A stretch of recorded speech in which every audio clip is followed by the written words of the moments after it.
Hello বন্ধুরা, তোমরা সব কেমন আছো? শীতের সকালে আমি তো রান্না শুরু করে দিয়েছি। দেখো, আজকে হচ্ছে বাঁধাকপি করবো। বাঁধাকপিটা নুন জল দিয়ে একটু ভাপিয়ে নিয়েছি, যদি পোকামাকড় ভেতরে ঢুকে থাকে। আর আলু, টমেটো, মাছের মাথার এক ফালি অংশ, আদা, রসুন, পেঁয়াজ, তেজপাতা, কাঁচা লঙ্কা আর গোটা গরম মশলাকে ফোড়ন হিসেবে আর সাদা জিরেকে ফোড়ন হিসেবে দিয়েছিলাম।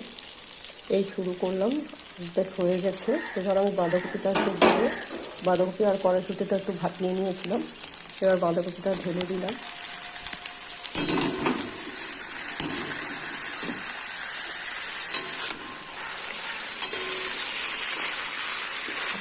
বাঁধাকপিটাকে আমি আস্তে আস্তে করে